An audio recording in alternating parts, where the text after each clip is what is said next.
a proud sponsor of Takedown Tuesdays on 93.7 The Ticket, where Husker wrestlers bring you all the action. Don't stall. Stevens & Smith Construction is here to help you build a concrete foundation for the win. Check us out at www.stevensandsmith.com because stalling is a penalty and winning is the only option. In every office, there's two types of people. There are those who bring in bagels and those who eat the bagels that someone else brought in. Everybody likes the first person. Be that first person. Weekday mornings at 7:30, you have a chance to win a business box of bagels from Bagels & Joe. All you have to do is shut up, Sipple. 2 questions for you, 2 for Sip. Win, and the bagels are yours. Lose, well, you don't want to lose. You lost Monday, you lost Wednesday, you're a loser. Shut up, Sipple. Weekday mornings at 7:30, brought to you by Bagels & Joe. You never think cancer will happen to you. I smoked for over 40 years. My doctor recommended that I get annual lung cancer screening. They were able to catch my cancer at stage 1. It's never too late to quit. Even if you're still smoking, you need to ask your doctor about annual lung cancer screening. Just 30 minutes a year could save your life. Call the Nebraska Tobacco Quit Line, 1-800-QUIT-NOW, 1-800-784-8669. Paid for by Tobacco Free Nebraska. Aired with the Nebraska Broadcasters Association and this station. 93.7 The Ticket is proud to provide listeners with daily opportunities to win contests and prizes on our airwaves, and would like to take this opportunity to remind you of a couple rules. All participants must be 21 or older and must wait 30 days after winning a prize before participating in another contest. Once you win, you have 30 days to pick up your prize at the K&TK Studios, 1040 O Street in Lincoln, or your prize will be forfeit. Thank you for participating in our contest, and thank you for listening to 93.7 The Ticket.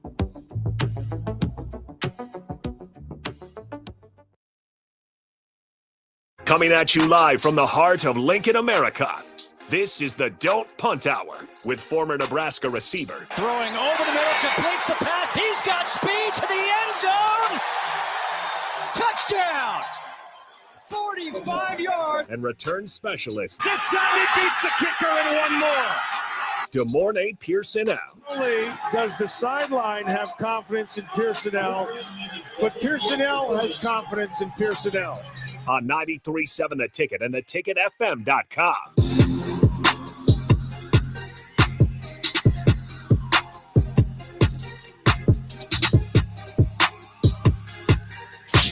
All right, welcome into the Don't Punt Hour. Here's what earns on the ones and twos. As always, we got the host, DeMornay Pierson-El, joining me in studio to my left. You guys can join in. Start him and text line 402-464-5685. You can put a face to the voice. You can also use the streams, Facebook, YouTube, X, Allo channel 961 if you got Allo cable. We got DeMornay Pierson-El in studio on it's really not too chilly. It's an okay Monday night. How's it going, DPE? It's going all right. Absolutely. And the football season still going for Husker football. We'll talk about that. We're going to be in New York. I'm not. They will be. I will be covering it here in the warm studio on 1040 O Street. Probably going to be a nice chilly one up there in New York. But that one, I believe, is 2 weeks away on the 28th. On that Saturday. So December 28th, we got Boston College, 11 a.m. kickoff. And I think we can start there. And then we'll dive into the rest of the college football playoffs. But the Huskers going to a bowl game, first time since 2016, first time playing an ACC opponent, I believe since 2015. Was that ACC opponent? Trying to think of the last time we even played an ACC team. I couldn't. It's been a while. In a bowl game, that was 2015 was UCLA. Okay, so it wasn't. You might have to go pretty far back. I can't for an ACC team. I think my whole time at Nebraska, I don't think I played an ACC team. If you guys can think of one, you got to go far back. I know Sue and them played Virginia Tech. I know that. And that was when it's like 2011, maybe. Maybe it is 09, 11. I'm trying 10, maybe. You have to go back that far, nonetheless. But it's the first time ever that Nebraska will play Boston College altogether. I couldn't tell you the last time we played an ACC team. I can tell you it's been more than 5 years, though. More than 7. Yeah, more than 7. More than 10, probably. It's been a minute. Boston College, though, they finish off the year 7 wins. Pretty up and down. They really shocked the world early with that Florida State game. Because people thought Florida State would be a lot better than what they are. Yeah, it went from Georgia Tech, and then Boston College was their next game. And then Boston College was also better than we thought, but Florida State was also way worse than anybody could have possibly imagined. For sure. But give me the rundown. You got the Huskers versus Boston College. The Huskers are getting the nudge right now, 3.5-point favorites. That game scares me. You got Bill O'Brien, who I mean, look what he did at Penn State. Look what he did, at Alabama. He's going to have, his players ready to play. Now, I don't know who out of all of their people, might be, opting out of the game. But I know what we have struggled with. They have that at quarterback. Mm-hmm. And that is not good, along with Tony not, kind of having his hand, in setting up things. So and Knight and Gone. I mean, both those guys are huge. So that makes me nervous. Do we have capable guys in the building to understand that, dissect, and come up with a game plan? I think so, absolutely. But it's just better because you always had that safety net. So now it's that's going to be the first chance to really, okay, well, what are things going to be like? That might be an opportunity for the NFL guy that they brought in to see if they want to hire him full time as the DC, because I don't think they announced anything with for our DC. I think we don't know. We got some names, but they're mainly just rumors. So, I don't think everybody has a good idea. That 3 points. Like I said, we'll see how that goes. But Boston College is, I don't think, a team that you can kind of look past because they are physical. And their quarterback. I mean, he's an athlete. He can get it done with his feet or his arm. I wouldn't say he's the most accurate, but he's consistent. But I would say he's a little bit more dangerous, with his feet. And you know how we've kind of had our troubles and sorrows with a mobile quarterback. Yeah, and just to give you some of their bigger wins here. So again, that first game, that's right, because Florida State was week 0. Yep. Their week 1 game, which was Boston College's first game, was actually the second loss for Florida State, the first win for Boston College. They start the season undefeated. Then they go on, they beat up on Duquesne. But Missouri is actually a close loss, but they only lose to Missouri 27-21. That was if I'm not mistaken though, Missouri's quarterback, I think, got hurt. I can't remember. I think his hand or something like that. So, but they were in the game. They put up a fight. But I remember that. Yep. And then Michigan State, they beat them 23-19. So Big Ten ball doesn't necessarily scare them. I know Michigan State isn't as good as they usually are. Mm-hmm. I can't even say that. Michigan State's about the same. They've been about the same for the past few years. Since outside no of the fly one. zone. Yeah. Then they go on to Western Kentucky. They beat them just barely, 21-20. But then they lose to Virginia, 24-14. They lose to Virginia Tech, 42-21. They lose to Louisville, 31-27. Okay. But then they somehow beat Syracuse, ranked Syracuse, 37-31. Lose to SMU, 28-38. They beat UNC, 41-21. They beat Pitt 34-23. It's kind of similar to Nebraska. They're playing good ball. Then they kind of got to November, started falling apart a little bit. And then they picked it up at the end there. I mean, what do you make of that schedule? Boston College is a good team. That's a solid schedule. Mm-hmm. For a first year head coach coming in there and knocking out that, again, like I said, Bill O'Brien's he's not just a unknown coach. Like he's been around some good ones. He's been under Belichick. He's had Tom Brady. He's done what he did with Penn State before Franklin got there, which I think he was the coach that they hired after all of the allegations and everything. Yeah, it was. And he pretty much got them situated, left to go to the Texans, and they were rolling. He had them rolling there. And then I think he either went back to Alabama or something like that after that. I can't remember where he bounced around. Is that Deshaun Watson, Texans? Yes. Okay. So, yeah, they were rolling. Yes. Yes. That was one of the last good memories of Deshaun Watson. So, like I said, he understands preparation. He understands football. They're a physical team. They like to run the ball. They like to put their hands in the dirt. They like to put their hands on you. Mm-hmm. This is, I think, is going to be a brutal game of who hits harder and who doesn't get back up from a hit.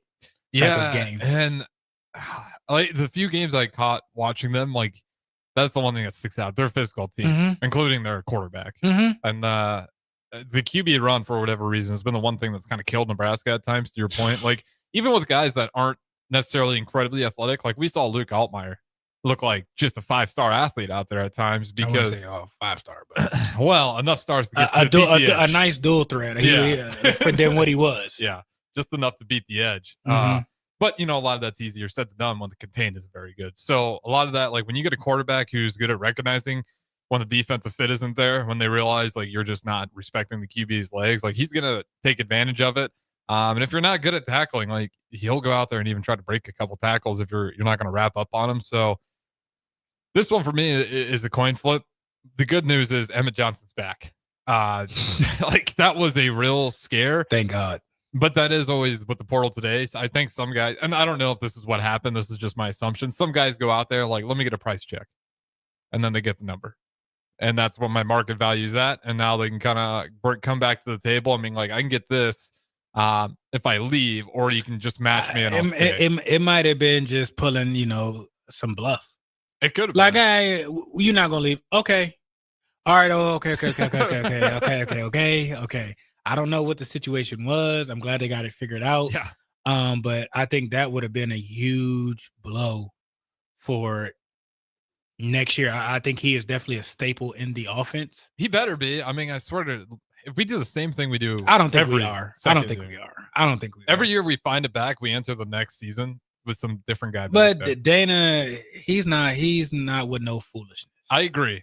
He is not with no foolishness. I swear, we start the season. He is not with no foolishness. And it's some other back. I have nothing against the other backs, but if it's not Emmett Johnson, number one answers. That's Mr. Minnesota, damn it. And he proved it at the end of the year. When he finally got the touches, he's like, hey, I've kind of been waiting in the wings the entire time. Like, even, I shouldn't even say that. Like, when he got his moments, he showed promise. He showed his ability. He didn't have a single bad game outside of I can't remember which game it was, but he might have. I think he might have had.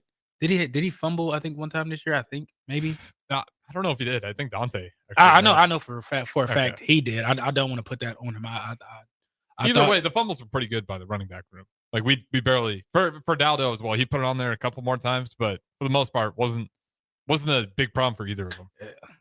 As a running back, like I said, as an offense, that's the type of running back you would want. Like I said, from the jump, he kept the offense moving forward. He kept us on track, and to have a freshman quarterback to not have to worry about that, or not have to have to wear the cape all the time, because that's what they were going to do. Yeah. Everybody's looking for you to save the day and everything like that. You need a strong supporting cast. And, maybe the quarterback gets the, the notoriety of, oh, he did this and did that.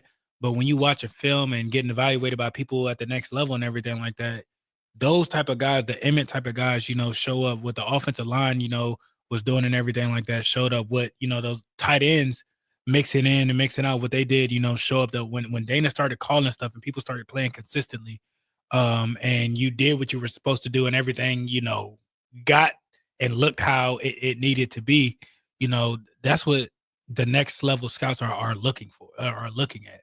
Now, the flashy plays and everything like that are going to happen. If you keep consistent and everything like that, that's going to happen. But doing your assignment, or something repetitive and everything like that, and being consistent, being reliable, being dependable and everything like that. I mean, he was showing that. And I don't know what wasn't the reason of why you weren't sticking with that more. Like I said, I knew, Dante was a shiny toy. I get that. I understand, the two back, and I don't want to hear that. Yeah, that's what I never fully understood, though. It's like, it doesn't mean you got to put the toy of Dante Daldo away. It's like you can still bring him out in key situations. Like, I can tell you where he's good at. Yeah. He's good in the red zone because he's got a hell of a vertical. He loves jumping over dudes. You know what? It works for him. It actually does. Like, quite a bit. Like, he got that, like, up the middle and in the red zone. I mean, that was kind of his go-to, is like, I'll just jump and reach. And it works more often than not. Emmett Johnson was pretty consistently that bell cow up until that red zone when Dana took over. So I expect him to be that guy next year. I think you're right with Dana Holgerson. Like, he seems like he was probably part of that process. Like, let's make sure Emmett stays. I mean, because the last couple of games, I mean, outside of, you had your wide receivers making, a few plays, But other than that, Emmett was the guy. Whether it's running downhill, whether it's running off tackle, whether it's pass pro, whether it's getting into passing lanes and doing something, he catching and running the ball, he was involved. Mm-hmm. And that's all you can ask for. Just, with watching the film, like I said, it made the offense flow a lot easier. That's a nightmare matchup for linebackers or, maybe a strong safety that might've been matched up, for him and everything like that. I'm taking that matchup. Oh yeah, that's fine. I would like to see that. And he did such a good job. And sometimes I feel like this is a little bit of like a lost art. But if you're going to be that release valve and you're that running back, like you got to make sure the quarterback knows where you're going to be hanging out. Mm-hmm. Amon Green talks about that all the time, and he always credits Favre because Favre always made sure that Amon Green would always tell him every time they broke the huddle where he was going to be if he was that release valve. Mm-hmm. Like just so you know, like so I don't even got to think about it. I know I can just turn to this shoulder and drop it off real quick. And that's something that Emmett Johnson, whether it's communicated or not, he stays just ready for it. And that was a lot of his explosive plays were just checkdowns. Like, all right, this is all we got is Emmett Johnson. There he goes. He beats one guy and he's up the sideline. And that was honestly some of our best offense until Dana Foley took over. If you look at Alvin Kamara, that's what he does best. That's quite literally one of his best skills. He'll have the best matchup. Everybody will be gone, mm-hmm. or in coverage or whatnot. He makes one person miss. Now you got a 2-3 yard catch turn into 8+ yards down the field or a touchdown or whatever. Now you got momentum and everything mm-hmm. like that. So it's like with a freshman quarterback, I think that definitely made things a lot easier with having Emmett back there with just gaining the momentum. Moving forward, it would be a lot easier for you to call stuff. People know we wanted to run the ball. Yeah, and you do that, then the play action and everything like that comes alive. You got more people, in the box and everything like that. It just opens up, what you're able to do down the field. I'm not even saying deep balls or anything like that, but intermediate, quick game. Because I was screaming like, what happened to the slants? What happened to the quick outs? Dana came in and easy. Okay, if the defense wants to give you that, that's a gimme. Mm-hmm. That's fine. Okay, well, we'll take 6 yards, make it 2nd and 4. Appreciate that. Like fine, that easy. It's just small. You got easy stuff like you got that. it. Okay, then you're in a situation to where they don't know if you're going to run it or pass it, but you can get 4 yards or at least 3 yards with running the ball. Take it. All right, now you're in a 3rd and 1 situation. Mm-hmm. Oh, okay. You can run option with Harburg, bring him in there. That way you don't get Dylan hurt or anything like that. Or there's other ways you can do that. You can run Wildcat with certain stuff and everything like that. You can run the jet sweep. So it was a perfect thing. Like I said, having him back there because it made the offense move. It made the offense simpler. You didn't have to rely just Dylan being,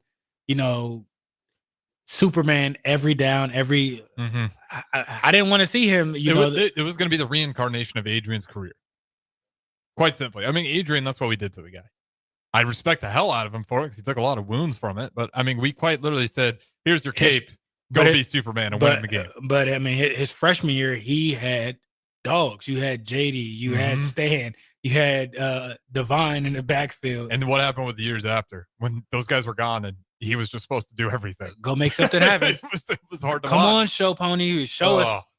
Yeah, here's your road to the Heisman. We're not going to help you. And yeah, that's always one that bothers me. It's like when you have good talent like that, you can't abuse it. Like you got to do everything in your power to kind of like minimize the spotlight on him. Because the more you minimize the spotlight and make it more of just like this is a versatile team with multiple guys, and then those players really start to shine. Mm-hmm. But when it's just the Dylan Raiola show, I'm sure he doesn't appreciate it because it's a lot more pressure on his shoulders, and he's got to do everything. Watching the Bears, it's unfortunate what it's been. It's been the Caleb Williams show, and it's been hard to watch. You see what happens when you got a rookie offense of the year, huh? Yeah. Well, hey, he is going to break a record. Most sacks, most lost yards through sacks in an NFL season. He's on track. That's not a good record. Yeah, it's a lot of bad. But the point is, this is what happens when you got a young quarterback and you're just missing key elements in terms of running the football. Like you got a great running back there in DeAndre Swift. We want to go the same analogy, and you want to keep chucking the ball around on first down.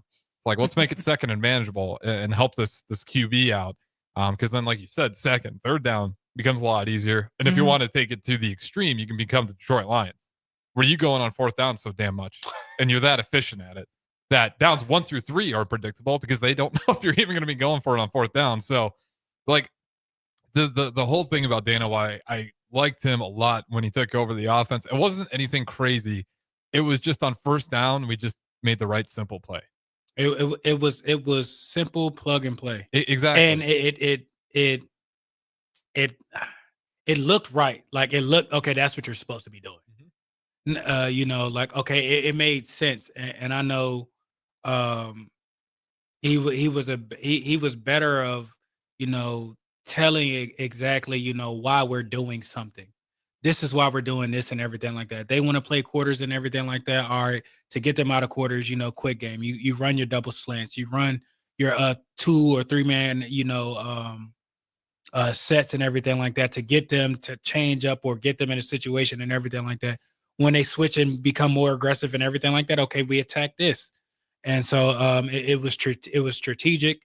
You know, Dylan seemed a lot more poised. He understood, you know, which direction to go, which side to read. Yeah, the interception stopped. You know, what he was looking at it and understanding, okay, this is not there, this is not there. Okay, I got that. His 1-2 decisions were pretty much either there. If it wasn't there, okay, then, you know, throw it away or you go run or make something happen. But typically, I mean, it was there. Now it's up to the offensive player to catch and make the play, or the running back to make somebody miss and go forward.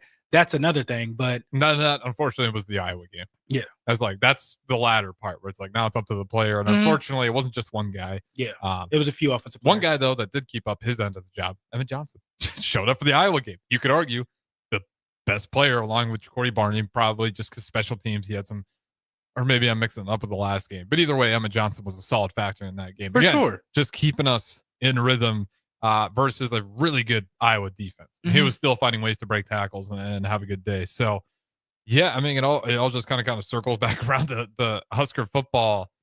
I think got to a point with Satterfield, and Rule hinted at this as well. And again, this isn't just everyone point their finger at Satterfield, but I think you had Rule, Satterfield, on top of just a bunch of other NFL guys in there, and the playbook got so damn big, and all these ideas just kept getting floated out there. And when Dana came in, it forced them to simplify it. Like, they couldn't just have this, you know, mosh pit of ideas, just about all these different things we want to try and do. And here's all the numbers, here's all the analytics. Dana came in there and said, we don't got a lot of time. We got 2 weeks, you know, and, you know, to use not verbatim, use paraphrase here and kind of what he said, like, I got one sheet. I need plays on one sheet, on one side, and this is what we're going with. Because right now, especially when you got a young quarterback in there, like, his head's spinning. Yeah, when you have coaches not knowing where they want to go. He got plays. He's not confident. He's not to say he's not confident, but he's aggravated. Then you have to worry about checks. Then you have to worry about the lines, the fronts. Then you have to worry about coverage. Then you got audibles to the tight ends, to the running back, to the receivers, and everything like that. And if the wrong coverage, or if it rolls a certain way and everything like that, certain things are back on and everything like that. So, I mean, it's constant change with him. Nothing's, you know, consistent or reliable enough to where he feels comfortable with stuff. He's frustrated. The players are frustrated, you know, and it was all tug of war of whichever way. Then you got the offensive coordinator coming out saying what, you know, he said about certain things and whatnot. It's like, oh, well, now you wonder why certain things like looks a certain way of, you know, you're not, you know, too confident with what you want to do. Well, that bleeds your players see that you're around the players more so than anything. So, I mean, if he's not comfortable or he don't like certain calls, or y'all not talking about, you know, why you're doing certain things or setting up certain things or making adjustments to certain stuff, and you just kind of going out there and just throwing it and hoping it sticks. No, it'll look like how it looked like for 8 weeks. Yeah, and that's, oh man, those because even when it was fine and up, we were winning, and those problems were still there. Oh yeah, the Rutgers game. But you know, but okay, we just won. Oh, you live to talk about it another week. I don't care. We made it, and then, you know, when you lost, oh no, this and this, and like, no, the same problems have been there since, you know, game 1, game 2. So it's even in Colorado we saw that. And that was second the half. best game. But the second half was like, all right, well, the offense is coming through slog year, like, and that one was weird for me because it just was almost like conservative. It's like, man, just go play ball. And that's like when Dana got here. Again, like it just being Dana, the air raid doesn't mean you just wasting downs by trying to chuck it over the top every single time. Dana came in there and quite simply just made it simple. What the places that I've been around, you know, ball pretty much has been you identifying what the team likes to do, what they want to, what they want you to do, what Which they would like makes to take sense. away, Let's work and with what the everything like talent's good that. at. That's fine, and then you exploit and go after certain things. You set certain stuff up to continue to apply pressure and everything like that, to get them, you know, uncomfortable, make a mistake and everything like that, and then you break it down, and then it's not hitting on anything, and now it's all bad. Now you got free range of the playbook. But there seemed no rhyme and rhythm of why we're doing that. And, you know, the short passes and they missed this and missed assignments and this and that and whatnot. Well, we didn't see too much of that once Dana came in. So clearly something, you know, wasn't happening. Well, even just like small stuff like blocking got better on the edges. And that's the first thing he called out right away. It's like, there's no point in being a bigger wide receiver, especially if you have aspirations to play in the pros. It's like, if you're going to be the bigger receiver, that's going to be a step slower, but you can't block. Like, that's a stay away, you know, for most NFL teams. Otherwise, there's no point in you having the size advantage, but being a step slower if you're not going to fix up the blocking. But that got better. There's still some like minor things, some drop balls. I mean, that's going to happen. That's a part of football weather too. There's you know, multiple things going on there. Also, quick turnaround for Dana getting in there. But on the bright side, we do get another Husker football game. You got 2 weeks to 28th of December. That's Saturday. You'll get a chance to get one more game in there. That's a lot of time for Dana Holgorsen to really just tune in what he wants this team to be and continue to be during the offseason. And then it's crazy. Before you know it, spring game will be there. And we still got, we'll talk about it. I'm giddy about it. It's going to be bizarre, but you and the rest of Nebraska. No, I'm talking about college football playoffs now. Cause like I'm giddy. It's weird. I'm not looking at the playoffs when it officially came out. And we'll talk about some of the teams that are a little bit more pissed off than others, but I was just looking at it and it's just a bizarre feeling like, man, we're officially here for some college football playoffs. Like no longer just 4 teams. We're going to see the full playoff format, and 2 years time, we'll probably see even a bigger one, maybe even 1 year from now. With that being said, though, we'll throw it to break. We'll talk about the college football playoffs on the other side. The teams are officially in there. We'll talk about who got left out, who made the cut. Don't go anywhere. Don't punt hour with the morning Pierson-El. Raising little ones is a big job, and you do your best to give them a good start every day. That means making sure they're well cared for while you're apart. You work hard, but it's not always easy to make ends meet. There may be help. Find out if you qualify for Nebraska's Child Care Tax Credit for working parents. You could be eligible for a credit of up to $2,000 per child on your next tax return. Learn more at nebraskachildcaretaxcredit.org. Brought to you by First 5 Nebraska and Nebraska Children and Families Foundation and aired by the Nebraska Broadcasters Association and this station. You can help fight deadly diseases like RSV and influenza while getting paid for your time. Velocity Clinical Research is now seeking clinical trial participants in your area. Participants can receive compensation for study-related time. No health insurance is needed to join. Find a study near you at velocitytrials.com. That's velocitytrials.com.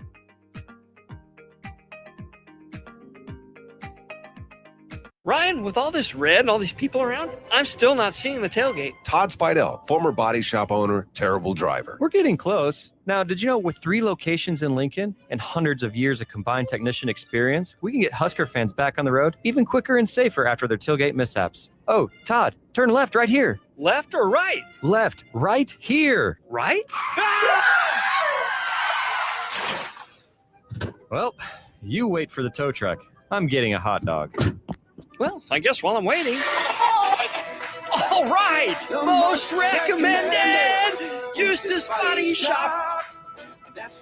Woohoo! Dude, you should be on American Idol. You really think so? No. Accidents happen, even to Husker fans. If it happens to you, call Eustace Body Shop, where our customers send their friends. The most recommended. Used his body shop. That's who we are. At Anderson Ford, we offer a 5-day return or exchange policy, so you can make sure the vehicle you choose is the best vehicle for you. No pressure. Right now, lease a 2024 Ford F-150 for $395 per month. Experience better at Anderson Ford. Stock number 1003769, $395 per month lease for 36 months with approved credit, 7,500 miles per year, $52.50 to its signing, no security deposit required. Tax, title, and license fees extra. Residency restrictions apply. Program subject to change. Must take new retail delivery from Anderson Auto Group by 11/30/24. See delivery details. Ever wish you had another light switch on the other side of the room on a dark night? How much better would you sleep at night if you had a ceiling fan in your room? The High Electric Service Department is here to make your electrical what-ifs a reality. Whether you're looking to replace some outdated light fixtures or brighten up your counters with under-cabinet lighting, High Electric can handle all types of residential electrical installations and services. Give Erica a call at 402-466-6606 or visit high-electric.com to get started. General Fire and Safety has been keeping Lincoln businesses and commercial structures safe for more than 50 years. From a simple fire extinguisher to full fire suppression systems, Lincoln has trusted General Fire and Safety to provide top-of-the-line products, installation, and maintenance. If you're starting a new business in a brand new building, call on General Fire and Safety to help you plan a fire safety system that fits the specific needs of your business, employees, and customers. Call General Fire and Safety today at 402-261-0116. Rashawn Jackson here for Bauer Infrastructure, a veteran-owned local company proudly serving Lincoln, Lancaster County, and the surrounding areas. Bauer provides quality work at an affordable price, and they're growing rapidly. If you want to experience a career with a fast-paced, family-friendly environment, visit BauerInfrastructure.com. They have top-of-the-line benefits, year-round work, even through the winter. Bauer, usher in the new era of infrastructure to an area near you. And as always, go Big Red! Come enjoy a show of the Midwest's best MMA fighters on Saturday, December 7th with Violence Fight League 2 at the Complex, the former location of Champions Fun Center. Fights are scheduled throughout the night, and if you haven't been before, now is the perfect time to go, with Nebraska football in between the regular season and a bowl game. Doors open at 6 p.m. with the first bout at 7 p.m. Learn more about the fighters and buy tickets at thecomplexlincoln.com. Slay the holidays this year with a gift that'll really get them going. One that's built to win, like the new Honda CR-FR Motocrosser. One that's built for fun, like a Honda Mini Moto. Or one for each member of the family, like a Honda CR-F Trail Bike. At Rod's Power Sports, you'll find the motorcycle, ATV, or side-by-side they'll love. During the Honda Gifts That Go sales event, you can slay the streets in style with a Grom Mini Moto, slay the trails with the CR-F 50F, or pile into a Pioneer 1006 Deluxe Crew that can carry 6 elves over the fields and through the woods all year long. This year, don't just give any gift. Give the gift of outdoor adventure with a ride they'll never forget. Don't miss out. Head to Rod's Power Sports in Lincoln, Nebraska during the Honda Gifts That Go sales event. It's your chance to slay the holidays and your gift list. Dealer participation may vary. See dealer for complete program and safety details. At Farm Bureau Financial Services, we strive to provide you with the right coverages for all your insurance needs by taking the time to meet with you and review what coverages best fit your needs. So whether you're in the market for home, auto, farm, business, life, or a combination of any of these coverages, we can help with making sure you, your family, or your business have the right coverage based on your individual needs. If you would like to review your insurance needs, please contact Ben Spurt with Farm Bureau Financial Services at 402-217-9945 or through email at ben.spurt@fbfs.com.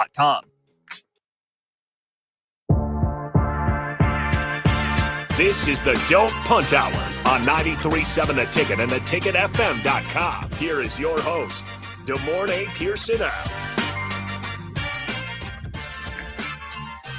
All right, welcome back in. Second segment, Don't Punt Hour. DeMornay Pierson-El, former Husker wide receiver, in here in the studio to my left. You guys can join in, as always, through the text line and through these streams. As I said on the first segment, we're going to go ahead and dive into the college football playoffs. It's officially out, and I don't want to say interesting, but it is interesting because I really did expect to see the SEC bias come through. It did. We heard Paul Feinbaum throw a tantrum over Matt Rule's comments about having 4 Big Ten teams in there. It's kind of funny when you look at it now because there is, in fact, let me count them. You got Oregon, you got Ohio State, You got Penn State and you got Indiana. That seems like 4 to me. And then you go to the SEC, 1 and 2. You only got 2. So there you go, Paul Feinbaum, for those comments, making fun of Matt Rule's comments earlier. So I'll give you the teams quick. And tomorrow, I'll just ask you if you're surprised to see any of these teams on here or any teams not mentioned left off. So number 1, these teams are the buys. So again, 1 through 4 get a bye, and the other teams all have to win at least 4 games to win it all. So you got Oregon at number 1. You got Georgia at the 2 spot. You got 3, Boise State. Number 4, Arizona State sneaks in there. I don't think a lot of people had them penciled in, but as the season went on. I mean, the game that they had, that championship game. Iowa State got decimated. Did you watch that demolished from first quarter to the fourth quarter? Yeah. Okay, I jumped in the second half. What's going on with Iowa State that day? Because I've seen like flashes of them throughout the season. That they looked like a shell of the version that I saw previously in the year. Is Arizona State that good, or is that just a horrible showing from Iowa State that day? I think that day, just overall, I think Arizona State caught fire at the right time. I think so. And they were just a buzzsaw that it didn't matter who it was. I mean, if it would have been Colorado, I think, that would have been a clash of titans. It would have been a high scoring for sure. I mean, it was just one thing after another, and Arizona State was capitalizing off of stuff. I think the second half, their first 3 possessions were all turnovers. Mm-hmm. Like that's not. That's on Arizona. I mean, that's on Iowa State. Yeah, that's on y'all on simple stuff. You throwing the football off your own teammate's helmet. Yeah. I mean, you trying to sidearm and look cute, man. All right, okay. I think it's Arizona State peaking at the right time, and Iowa For State sure. just having one of the worst days they possibly could have had in that conference championship game. The other teams in there. So again, the buys: Oregon, Georgia, Boise State, and Arizona State get the buys, and everybody else who got to play multiple games to make their way through. And we'll just kind of group them in order here. I won't give you the numbers. So on Oregon side, you got Tennessee and Ohio State facing off. They're mad. Yeah, and that's going to be a whole segment. We'll talk about that because, man, if you're Oregon, not fair at all. Arizona State on their side, they got Clemson and Texas will have to play each other to decide who's going to face off against Arizona State. For Boise State's side, they get SMU and Penn State, and then on Georgia's side, Indiana and Notre Dame. The ones I'm most intrigued by. Well, real quick, any teams left off that you think should have been put in? No, I don't think so. I mean, they rewarded the teams for winning. You want to cry about, our schedule is harder. You lost to Vanderbilt. Yep. You lost to a Oklahoma team. I think was it at home or was that Oklahoma? You got shut out. You didn't. I think that was at home. You didn't score an offensive touchdown. Shut up. Yeah. And Oklahoma, by the way, Oklahoma won 6 games this year? Yeah. So it's not like. So stop whining. And that was their first year in the SEC. And Vandy won. Shut up. 6 games. If you want to stop crying, then win. Yeah. All you had to do was not lose another game. That's on you. I'm 100% with you. You still I don't think you still weren't better than Ole Miss. Ole Miss was better than you. Would you put Miami in over Alabama? Yes. I actually would too. Wins. This is why I'm a little bit surprised to hear the Alabama outrage. I'm like, this is kind of a year where Alabama, you might have been the 5th best team. You pissed it down your leg this year. That's what happened. You might have been the 5th best team in the SEC. Yeah. Collect your participation trophy. Shut up. Mm-hmm. Enjoy your bowl game. There you go. I mean, it's not. You're not that guy, pal. It's not your year. I'm sorry. You had a nice run. Saban is gone. I get that. You expect certain things. You expect. Listen, no white tees in the club. I'm sorry. Get out. You gotta go. Yep. You not sitting at the big table anymore. It's okay. Oh yeah. It's Can you imagine what the board has got to be going through for Alabama? Alabama alumni and fans are not ready for this era. That's his fault. You knew what you were getting yourself into. So cry me a river. I don't want to hear it. I think he was hoping to ride the tide for at least a year or two. Okay. That tide crashed quick though. They're out. I agree with it. I think everybody outside of SEC fans agree with this. Like I really do. There isn't. you can make an argument for Alabama, but rationality and just reasonability would tell you that you can say there before. You can say strength of schedule, whatever. You still lost Exactly to teams that you shouldn't have lost to. Well, yeah, you say strength of schedule, but it's like, okay, but the teams you lost to only won 6 games. So strength. That's of on schedule, you. That's not the schedule's fault. Like you didn't handle business. Accept it. It is what it is. No, you lost 3. You lost 3. And if somebody else would have got in over a team that deserved it more than that or whatever, Alabama would have they would have said something. Like, and I hate that whole strength of schedule argument sometimes, especially for a team like Alabama. You're not the top dog anymore. That's like me going up to you. I'm going up to my dad and I'm like, look, I'm an AP Calc, and I give him my report card and it's an F. It's like, okay, who cares? Like, I don't care, how hard it was. An F. You didn't do well. Mm-hmm. That's Alabama. Look at my strength of schedule, and you're like, okay, but you lost to this 6-win. You lost to 2 of these 6-win teams. You lost. But we beat these teams. Oh well, you still lost 3 times. Yeah. Nobody that got in has 3 losses. Mm-hmm. Well, Clemson, but they won. They won the conference. They won their conference championship. Yeah. So I mean, they have something that you don't. Yeah, which I was happy about. I was mistaken. I thought Alabama was going to be a shoo-in. I thought the teams that were in it before the conference championship games were going to be locked in. I knew once Clemson beat SMU, I was like, they're going to have to make a tough decision. Yeah, and they made the right decision. For sure. In my eyes, they nailed it. I mean, this is not the year to give Alabama the tip of the cap. They're not even the Saban Bama anymore. No. They've shown weaknesses. They've shown a defense that's very spotty. Like, even if you want to, I look at these teams, and whatever you think about Arizona State, they can beat Alabama. Because guess what Alabama does? They love getting in shootouts. Like Arizona State can get in a shootout with them. Like Clemson any of these teams can get in a shootout with Alabama. Because that's Alabama's problem. It's the same thing with Ohio State. Yep. But the difference with Ohio State, they won their games. So you can't complain. No, because they did enough to win. Except for Michigan. Pout with your mom. Yeah. It don't matter. See you next year. Good luck. They beat Indiana. That's what they had to do to get in. And they did it. So there you go. So Ohio State's in. Let's talk about probably the team that deserves to be pissed off the most. Oregon. Yeah.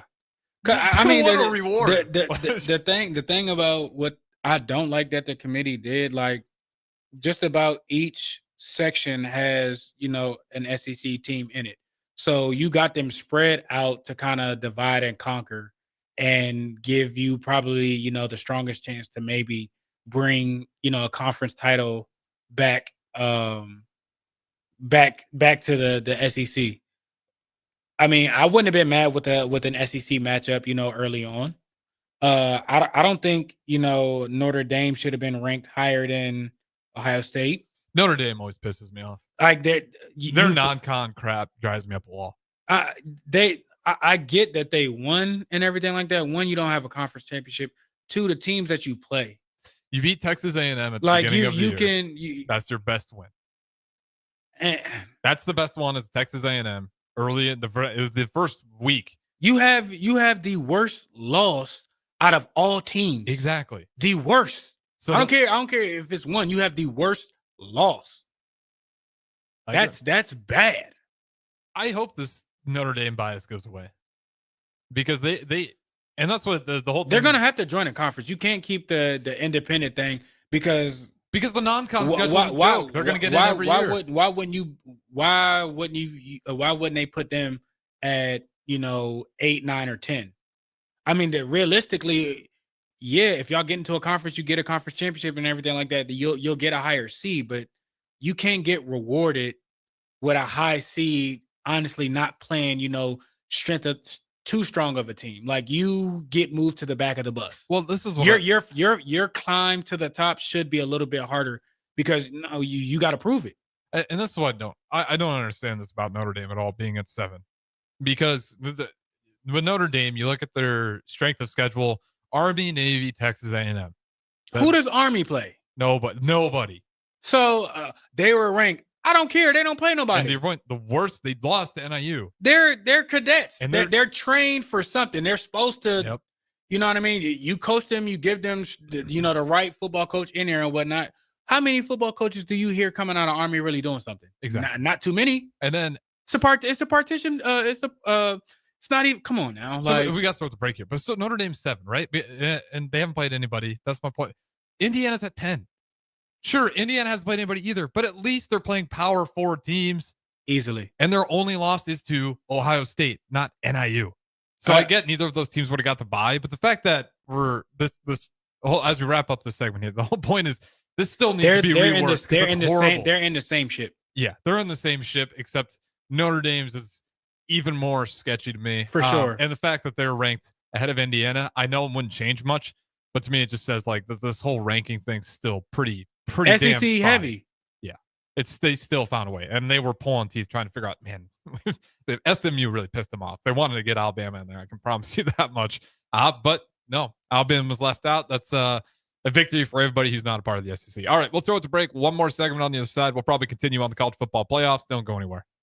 Who wants free diamonds? This holiday season, as a thank you for shopping with us, Sartor Heyman Jewelers is giving you free diamonds. Now through December 6th, receive a pair of sparkling diamond stud earrings, a stunning diamond pendant, or a gorgeous diamond tennis bracelet for free with your qualifying purchase. We only have a limited number to give away, so once they're gone, they're gone. Don't wait on this one. Visit Sartor Heyman Jewelers, where your gift shopping shines brighter. In Lincoln at South Point Mall, downtown, and in Grand Island on State Street. At Action Plumbing, Heating, AC, and Electrical, we're ready, reliable, and recommended. Water heater acting up or your sump pump on the fritz? Call Action. Summer's around the corner. Is your AC working? Are you sure? Call Action. Electrical problems? I'm telling you, call Action. Call Action for a free same-day estimate or trusted second opinion. You heard that right, a free same-day estimate. 402-423-6960. ActionLincoln.com. Hi, Sean Callahan here for Coppell Chevrolet GMC, wanting to thank you all again for your continued service. November is off and running. Check this out. Get up to $12,000 off or 0% financing on select new vehicles. We have great lease specials with new Trax and Trailblazers starting at $299 per month and new Blazer EVs leasing for $399. Great payments, discounts, and of course, 0% financing. So make that short drive down 144th Street or check us out online at CoppellCars.com. You'll be glad you did. All finance with approved credit, leases with $2,500 down. This holiday season, recharge with the Planet Fitness Black Card for just $1 down and $24.99 a month. So instead of fighting a stranger in the mall over a stuffed T-Rex, bring a friend for free and work out on the TRX.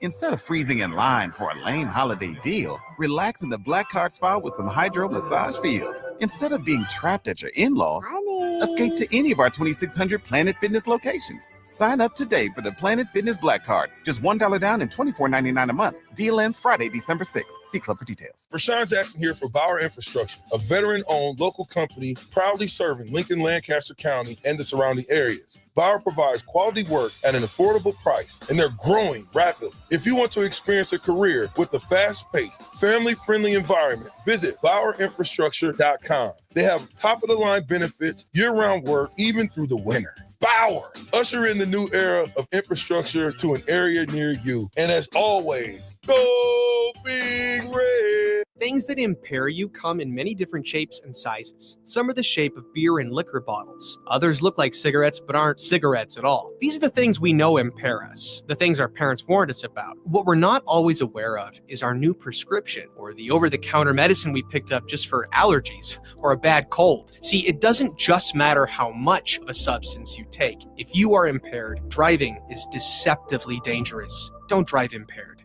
Paid for by the NDOT Highway Safety Office. In every office, there's two types of people. There are those who bring in bagels and those who eat the bagels that someone else brought in. Everybody likes the first person. Be that first person. Weekday mornings at 7:30, you have a chance to win a business box of bagels from Bagels & Joe. All you have to do is shut up, Sipple. 2 questions for you, 2 for Sip. Win, and the bagels are yours. Lose, well, you don't want to lose. You lost Monday. You lost Wednesday. You're a loser. Shut up, Sipple. Weekday mornings at 7:30, brought to you by Bagels & Joe.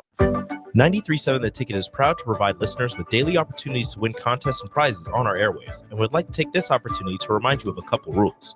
All participants must be 21 or older and must wait 30 days after winning a prize before participating in another contest. Once you win, you have 30 days to pick up your prize at the K&TK Studios, 1040 O Street in Lincoln, or your prize will be forfeit. Thank you for participating in our contest, and thank you for listening to 93.7 The Ticket. Early break. There's quite a situation going on. What? Jake's been asked to step away on Fridays from now on. They want to bring young Ben has been dubbed as the curse breaker. He's been dubbed as the curse breaker, and Jake's been asked kindly to step away. Just for Fridays. Just though. Fridays. Just Fridays Step away. only. Game day only. Game day eve only. Early break from 6 to 8 every weekday morning on 93.7 The Ticket. It's the holiday season. Time for work parties, friend get-togethers, family gatherings, which means lots of eating. Maybe you think you've perfected your holiday meals, and maybe you have no idea where to even start. Let's fix that right now. No holiday party is complete without Führer's cheese spread. It goes well with any type of cracker, pretzels, apples, chili, vegetables, chips, and of course, it's perfect to pair with wine or beer. Holiday meals aren't complete until Führer's cheese spread is on the table. Find your own container at your nearest local grocery store today. An hour ago, you didn't need a plumber. Now you're in a panic. When life throws you a surprise with a clogged drain, plugged or leaky toilet, broken pipe, leaky faucet or water heater, or a bathroom or kitchen plumbing upgrade, whatever. Just call Bryant Air Conditioning, Heating, Electrical, and Plumbing. 467-1111. Keep that number handy, 467-1111. Or go to BryantLincoln.com. Bryant Air Conditioning, Heating, Electrical, and Plumbing. We do whatever it takes.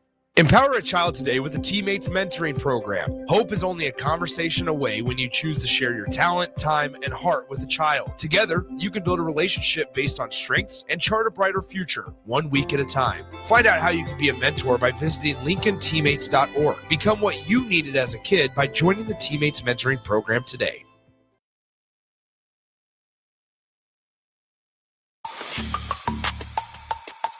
This is the Don't Punt Hour on 93.7 The Ticket and theticketfm.com. Here is your host, DeMornay Pierson-El. Welcome back in. Final segment, Don't Punt Hour. Harrison North on the ones and twos. We got Kyle Perry of Uncut coming up next, 8 to 9 o'clock here on a Monday night. But before we get there, we still got the college football playoffs, and we're going to do our picks. We're pretty far out here, but there's going to be a lot to talk about. It's a beautiful thing. It is weird to think we are going to have college football late this year. I believe we're talking about January. Late into January, we're going to have football. So it's just going to be a time for change as far as having college football run up into college basketball this far into the year.